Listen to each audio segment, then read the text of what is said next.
really passionate about that subject. It's something that we've advocated to try and stop violence against women and children. I don't like that a lot of stuff is still hidden and we still don't really talk about it. It's too quiet. Like, we don't know. Like, I mean, I wouldn't know if you had a bad night because everyone seems to be dealing with it internally, and I don't know if it's the stigma where you live in a small community where even though some communities have shelters, women are reluctant to go there because everybody in town is automatically going to know she's there, right? A lot of times when women are in violent situations, it takes them a huge number of tries before they actually admit that there is a problem, because they always want to give the benefit of the doubt. They don't want to give up. They want to try. I know it takes a lot for a person to get out of it, but once you get out of it, like, you can look at it and say, oh my, I must have been a fool to be back there, you know, because I know when I went through that myself, I went through it for a whole year. I thought to myself that I would never go through something like that, but you never say never, because it can happen. And when I got out of it, the scars was left there, and I still carry the scars, even though it's like over 30 years. Now I can talk about it a little bit now, and that took me a long time. Physical abuse can heal, but you'll always be scarred somewhere along, you know. And for a woman to get out of it, she can get out of it. I think in the early stages, if you can get out of it, and you can trust people to help you, you can get out of it. You know deep in your heart, it's not a happy, healthy home life. The cycle needs to be broken. A lot of people don't really like to talk about it, but I know a lot of people who's on their healing journey in the small communities who have broken that cycle. I believe I've broken that cycle too, because the violence is in my family, in my community, and it starts with me, and it's up to me. I can't depend on anyone else to do that for me, to do that kind of work, to heal. I think the most important part of listening to anybody that's gone through something like that is to slowly try to empower them to be able to make the right choice for themselves. You know, in a lot of abuse happens in low-income families where the women feel trapped. They have children, and their spouse might be the only person that's bringing money into that home. But then if you look at it, they might think, well, I don't think they'd let me, you know, who's going to take care of me? There are programs and government services out there that will look after you and your children, you know, including somewhere to live, including your rent, including, you know, money every month so that you got groceries and things. We all know people who live like that. So you can't say that you have no options. Take a look at yourself, take a look at what you're accepting. What kind of behaviors are you accepting people to, or allowing people to behave toward you?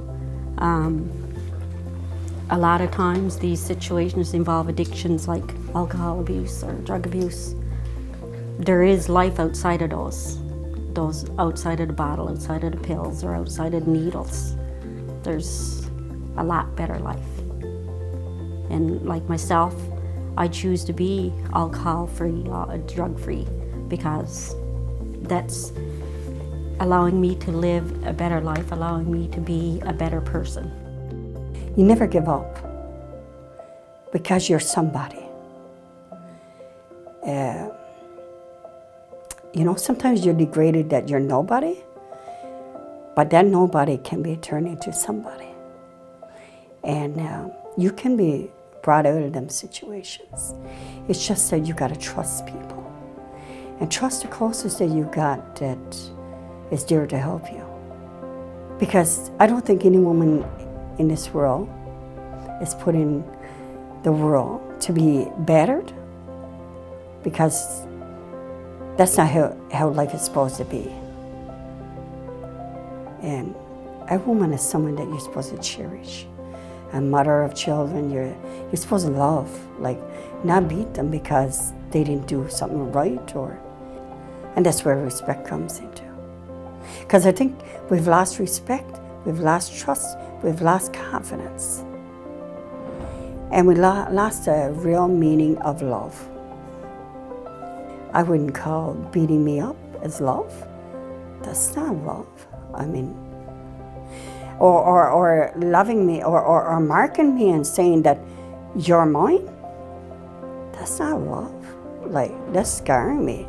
That's making me like I'm your ownership. I married you and you're mine. Because I'm married to you, you still need to have respect for me. I'm your wife. I'm a mother of your children. I'm a grandmother. I'm an aunt. I'm a sister. But if I'm going to be in hiding and I can't have no contact with my family, there's something wrong with the picture. I'm afraid to speak to my family because of what I'm going through, because I don't want them to see my scars.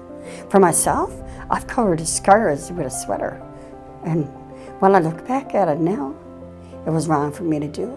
I lied and said that I fell down, or I made excuses for my scars. And I'm sure there's other women that do that, which is wrong. But how do we stop doing it? We need to be open about it. How do we do it? By doing what you're doing today. Grouping women together and talking about it. I believe that we are moving forward in a lot of ways compared to what it was like 10 or 15 years ago. This trauma is not going to break us anymore. Yeah, because we're proud, people, and things have broken us before, but we're also strong. We're also very strong people, resilient. We're getting back, what we once had before the violence, before the trauma, And I think that cycle is broken. It has to. I worked hard. I worked hard to break that cycle. Yeah, and it's not going to happen anymore. I think you've got to really come forward with, and not be afraid to bring those things forward. And there's lots of help out there today compared to what it used to be like. There's hope. There's light at the other end of the tunnel. It's just, we need to work close with those women and help them. You can, like I said, turn somebody that considers themselves a nobody into someone. And you can beat this